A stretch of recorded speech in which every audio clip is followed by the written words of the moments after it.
चलिए भारत माता की। अरे वंदे, तालियों के साथ वंदे वंदे। आदित्य सर के सामने हम एनर्जी रखेंगे कि नहीं? थक गए हम भूल रहे हैं हम किसके लिए लड़ रहे हैं। स्टूडेंट्स के लिए, भारत के फ्यूचर के लिए। सपोर्ट करो, सपोर्ट करो। अरे रिजाइन दो, रिजाइन दो। अरे और जोर से रिजाइन दो, रिजाइन दो। रिजाइन लो, रिजाइन लो। आजच्या या आंदोलनामध्ये सोनम वांगचुकजी यांना सपोर्ट देण्यासाठी शिवसेना उद्धव बाळासाहेब ठाकरे पक्षाने जी हाक दिली होती, त्यासाठी युवा नेते आमदार आदित्यजी ठाकरे इथे आलेले आहेत. तसेच विद्यार्थ्यांना, युवांना सपोर्ट देण्यासाठी तेजसजी ठाकरे सुद्धा या ठिकाणी आलेले आहेत. मी त्यांचं स्वागत करतो.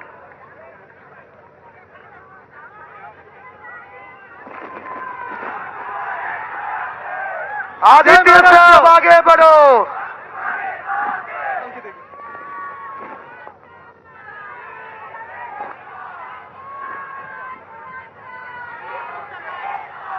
मला वाटतं आजची ही तुफान गर्दी, सगळे मुंबईकर जमलेले आहेत. ते एका हिरोसाठी जमलेले आहेत, सोनम वांगचुक यांसाठी जमलेले आहेत.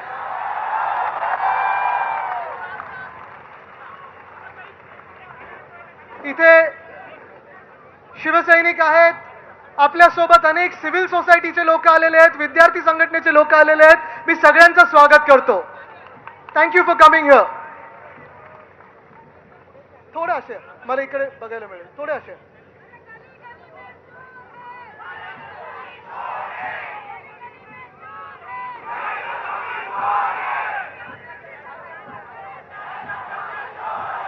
मला एक समजून घ्यायचं आहे, मला एक समजून घ्यायचं आहे. गेले 20 दिवस 21 दिवस सोनम वांगचुक हे उपोषण करत आहेत. राहू दे, राहू दे, सगळे झेंडे नाही, राहू दे, वरती राहू दे, सगळे झेंडे वरती राहू दे, तिरंगे वरती राहू दे आपले सगळे. कॅमेरा नंतर, नो प्रॉब्लेम. कॅमेरामध्ये मी नाही आलो तर चालेल, तिरंगा येऊ द्या.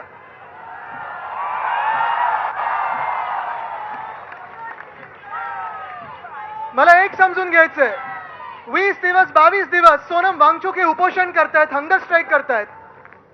ते कोणासाठी करत आहेत? या देशासाठी करत आहेत, या देशाच्या विद्यार्थ्यांसाठी करत आहेत. नीट परीक्षा जी पेपर लीक झाला, पेपर फुटला, 22 विद्यार्थ्यांनी मला वाटतं जवळपास सुसाईड केलेला आहे. त्यांच्यासाठी उपोषण करत आहेत. त्यांची एकच मागणी आहे की जो एक निकम्मा मंत्री आहे, धर्मेंद्र प्रधान, यांचा राजीनामा पाहिजे आम्हाला. मला एक समजायचं आहे, धर्मेंद्र प्रधानना कुठचं सोनं चिकटलेलं आहे की प्रधानमंत्री त्यांना काढू शकत नाहीत.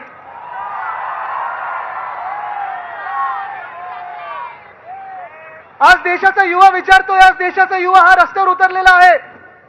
युवा आहे, युवती आहे, सगळे रस्त्यावर उतरले आहेत. इथे तुम्ही पाहिलं तर सगळे विद्यार्थी आहेत. अनेक लोक इथे विद्यार्थी आहेत, वेगळ्या वेगळ्या संघटनेतून आलेत, वेगळ्या वेगळ्या पक्षातून आले आहेत.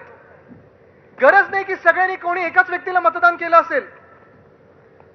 कदाचित आपलं एक मत अनेक विषयांवर होऊ शकणार नाही, पण आपलं एक मत ह्या विषयावर होऊ शकतं की आपल्या देशाच्या भविष्यासाठी आपल्याला सर्वांना एकत्र यावंच लागेल.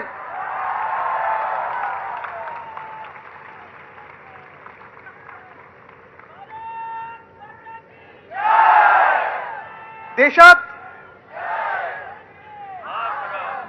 आता सगळे जे युवा उतरलेले आहेत ते धर्मेंद्र प्रधानचा राजीनामा मागत आहेत. देश के युवा बोल रहे हैं कि आज मंत्री प्रधान का इस्तीफा मांग रहे हैं. अगर मंत्री प्रधान थोड़ा उल्टा किया जाए तो क्या होता है? ये भी मांगने में हम कम नहीं रहेंगे.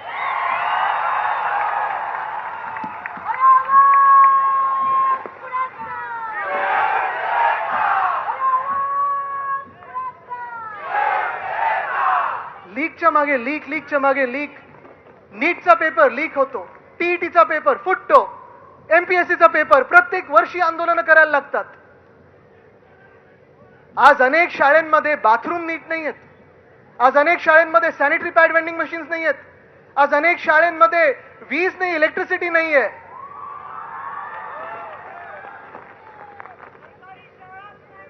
सरकारी शाळा काय, सरकारला शिक्षणाची गरजच वाटत नाही. एक एक मुख्यमंत्री बघा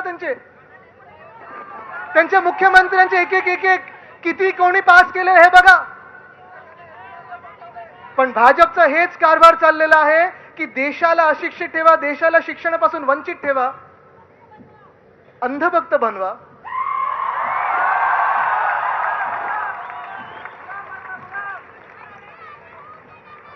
आम्ही अंधभक्त राहू तर ह्या देशाच्या मातीचे राहू. आम्ही अंधभक्त राहू तर आमच्या छत्रपती शिवरायांचे राहू. आम्ही अंधभक्त राहू तर शाहू फुले आंबेडकरांचे राहू. आम्ही अंधभक्त राहू तर महामानव डॉक्टर बाबासाहेब आंबेडकरांचे राहू. जरी हे संविधान दिलं,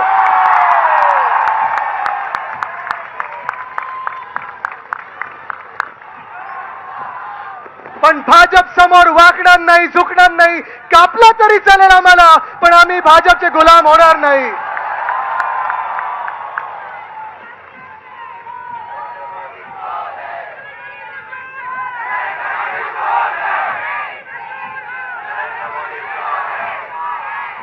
दोन हजार चौदा पासून जे जनमत मिळालं, 2014 पासून जे मतं मिळाली त्यांना, आपण पण त्याच्यात होतो ना, त्यांच्या सोबत होतो, भाजपच्या सोबत होतो. एका वेळी एकदा फसलो, दुसऱ्यांदा फसलो, तिसऱ्यांदा फसू शकणार नाही. पण तेव्हा देश बदलायला त्यांना मॅन्डेट मिळालं होतं. देश बदलायला, देश बदलने के लिए जो मैंडेट मिला था, आज वही लोग संविधान बदलने चले हैं, उनको हमें रोकना पड़ेगा.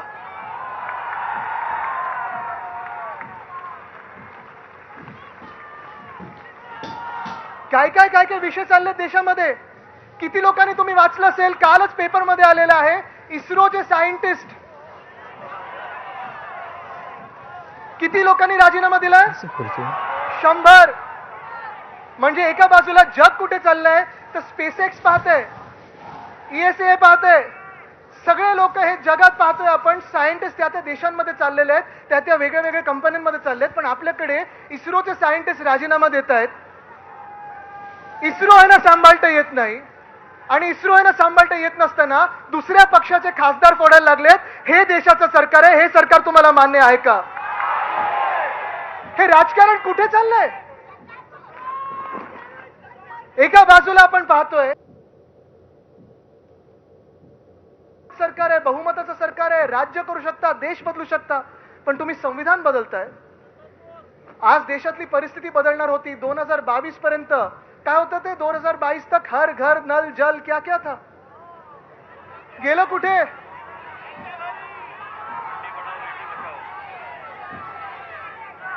Fit India, hit India, skill India, smart city.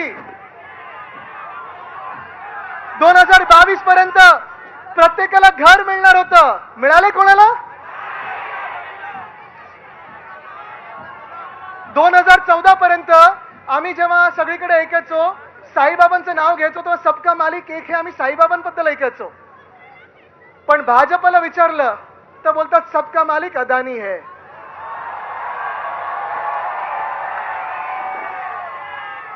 आणि परत तुम्हाला ह्याच सोनम वांगचुकवर आणतो मी. कारण सोनम वांगचुकनं जी अटक झाली होती, जी NIA अटक केली होती, ती कशासाठी केली होती? कारण लडाखमध्ये सोनम वांगचुक बसले होते ह्या उपोषणाच्या आधी, आणि लडाखमध्ये ते सांगत होते आम्हाला पूर्ण राज्य बनवून द्या, जे तुम्ही वचन दिलं होतं, स्टेटहूड दिलं होतं, स्टेटहूडचं प्रॉमिस होतं, ते पूर्ण करा.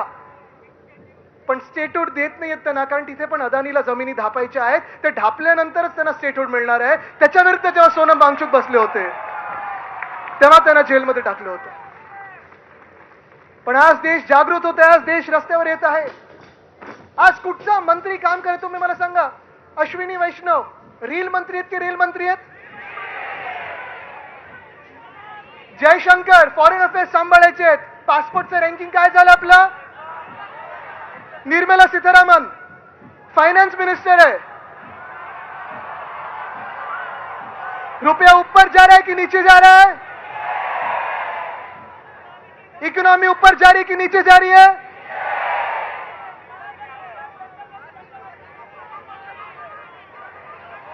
धर्मेंद्र प्रधान तर तुम्हाला माहितीच आहेत. Piyush Goyal commerce minister, free trade agreement US बरोबर झाले की नाही झाले? कोणालाही अरे हा इथेनॉल मी विसरलोच.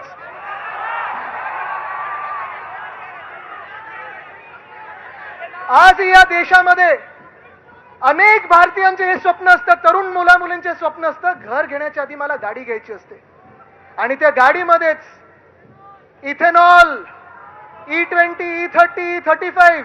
अरे काय ईव्हीएम समजलेत की आमचा तो इथेनॉल?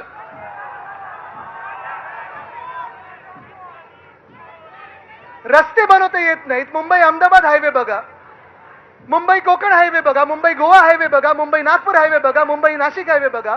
पण सगळं काही बाजूला ठेवून टार्गेट कोण आहे? Missing link. सरकारचं इंटेंट मिसिंग आहे. पण आज हे सगळं चालू असताना आपण एक तरुण मुलगा अभिजित दिपके, आपल्या महाराष्ट्रातला मुलगा, अमेरिकेमध्ये काम करत होता.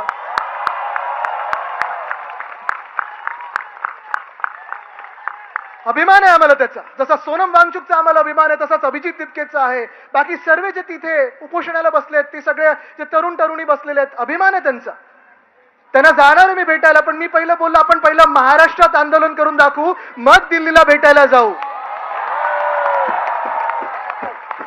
पण आज जेव्हा अभिजित मुंबईत महाराष्ट्रात आला, तेव्हा नंतर त्याचं रिसेप्शन पाहिलं, दिल्लीत पाहिलं, आंदोलनं पाहिली, जंतर मंतरला जे आज अभिजित बसलेला आहे, ते एकाच गोष्टीसाठी बसलेलं आहे की त्या तरुण मुलींना न्याय मिळाला पाहिजे, न्याय मिळाला पाहिजे. एका बाजूला आले उद्धव साहेब आलेले आहेत.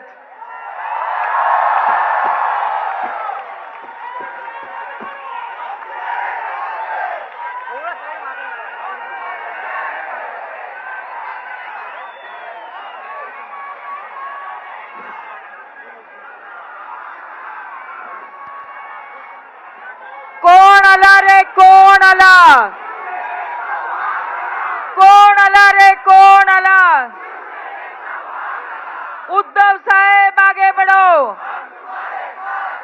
उद्धव साहेब आगे बढ़ो, उद्धव साहेब आगे बढ़ो. मंचावर दाखल झालेला आपल्याला पाहायला मिळतं. आदित्य साहेब आगे बढ़ो, आदित्य साहेब आगे बढ़ो. भारत माता की.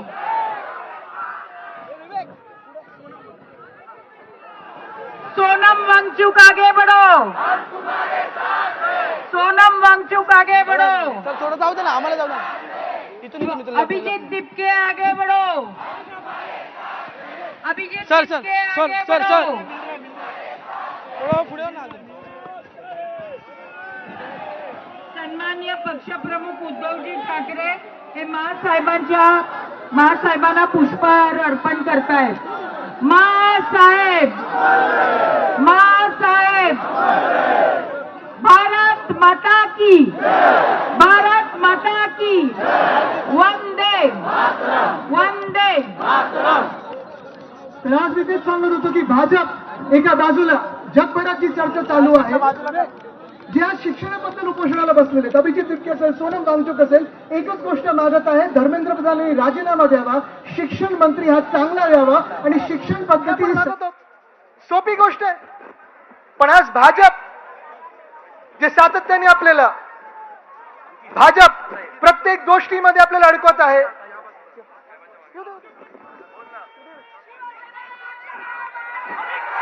उद्धव साहब ठाकरे आगे बढ़ो. भाजप आपल्याला वेगळ्या गोष्टी, भाजप आपल्याला वेगळ्या गोष्टींमध्ये अडकवत आहे. धर्मामध्ये अडकवते, जातीमध्ये अडकवते, प्रांतामध्ये अडकवते, भांडणांमध्ये अडकवते. एका बाजूला जग हे आर्टिफिशियल इंटेलिजन्स बद्दल बोलत आहे, एका बाजूला जग हे सायन्स बद्दल बोलत आहे, एका बाजूला जग हे नॉलेज बेस्ड इकॉनॉमी बद्दल बोलत आहे. आणि आपण अजून अडकलेलो आहोत. ते आपण डिबेट करत आहोत 50 वर्षापूर्वी, 100 वर्षापूर्वी कोण महान होतं. भाजपकडून चर्चा काय होते? भाजपचं मुख्य आंदोलन काय असतं की पहिले पंतप्रधान हे नेहरू झाले पाहिजे होते, सरदार पटेल झाले पाहिजे होते, मग गांधी बरे होते की सावरकर बरे होते की नेहरू बरे होते. ह्या सगळ्याच डिबेटमध्ये भाजपने आपल्याला अडकवलेलं आहे. भविष्यासाठी आपण भांडत आहोत, भाजप आपल्याला भूतकाळावरनं भांडत ठेवत आहे. तुम्ही ठरवायचं तुम्ही कोणासाठी भांडणार आहात. The BJP is keeping us busy over the past. We want to fight over the future. We want to fight for our future. एक महत्वाचं स्टॅटिस्टिक तुम्हाला देतो, जास्ती मी वेळ घेणार नाही. तुम्ही न्यूजपेपर्स उघडले, वृत्तपत्र उघडली, तर प्रत्येक दिवशी बातमी असते की किती लोकांना रिट्रेंचमेंट होते, किती लोकांना जॉब्सवरनं काढलं जातंय. कधी ओरेकल मधून, कधी दुसऱ्या कुठच्या कंपनीमधून, कधी कॉल सेंटर मधून, कधी कुठच्याही कंपनीमधून 20,000 लोक काढले गेले, 30,000 लोक, कधी 16,000 लोक, कधी 10 लोक हे काढले जाण्याची बातमी येत आहे. पण अजय बांगा जे वर्ल्ड बँकचे प्रेसिडेंट आहेत, त्यांनी सांगितलेलं आहे की पुढच्या 10 ते 12 वर्षामध्ये जॉब मार्केटमध्ये आपले जी इमर्जिंग इकॉनॉमीज आहेत, आपण समजू आपल्याला इमर्जिंग इकॉनॉमी आहे. निर्मला सीतारामन जरी आपल्या फायनान्स मिनिस्टर असल्या तरी आपली एक इमर्जिंग इकॉनॉमी समजू. फेल्ड गव्हर्नमेंट, फेल्ड मिनिस्टर तर ओनली वन थिंग आहे. पण एक तुम्हाला सांगतो, पुढच्या 10 वर्षामध्ये 120 कोटी लोक, आपण सगळे तरुण वर्ग हे वर्किंग एज मध्ये येणार आहोत. 120 कोटी, 120 करोड. आणि मग जॉब ऑपॉर्च्युनिटीज जगामध्ये, पूर्ण जगामध्ये, नुसतं भारतामध्ये नाही, सांगतात की फक्त 40 कोटी निर्माण होणार आहेत. 80 कोटी लोक जाणार कुठे? फ्री राशन खाणार किती दिवस? लाडकी बहीण 95 लाख महिलांना बाहेर काढलं ना, साडीची स्कीम बंद केली ना, सगळं काही त्यांच्या मुलांसाठी चाललंय जे बाहेर शिकतायत किंवा इथेनॉल विकतायत. आपल्या तरुण तरुणींनी काय करायचं?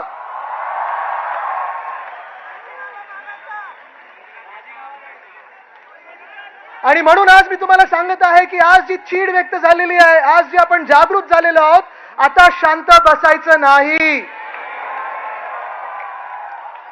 आपण कुठच्याही भाषा बोलत असू, आपण कुठेही राहत असू, आपण कुठेही शिकत असू, कदाचित तुम्ही आणि मी कधी एकमत होईल, कधी एकमत होणार नाही, आपण वेगळ्या वेगळ्या विचारधारेचे असू शकू, पण आपण सगळे या देशासाठी एकत्र आलोच पाहिजे आणि हाच विचार केला पाहिजे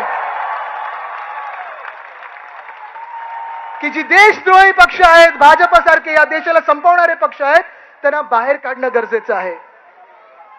एका बाजूला गरिबाला लुटतायत, एका बाजूला जीएसटी लादतायत, राम मंदिर लुटतायत, उज्जैन लुटतायत, पंढरपूर लुटायला निघालेले आहेत, विद्यार्थ्यांना लुटत आहेत, इथेनॉलच्या माध्यमातून लुटत आहेत, सगळं काही लूट चालू आहे. तुम्ही ही लूट थांबवणार की नाही, आज मी तुम्हाला प्रश्न विचारत आहे. कदाचित भाजपला वाटतं अजून इलेक्शन 3 वर्षावर आहेत. वोट चोर,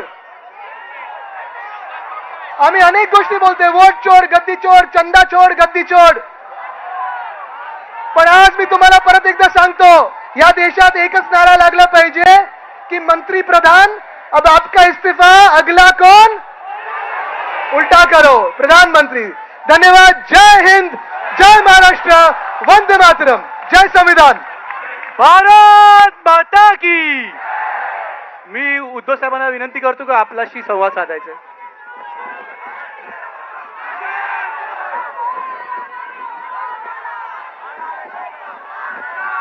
जमलेल्या माझ्या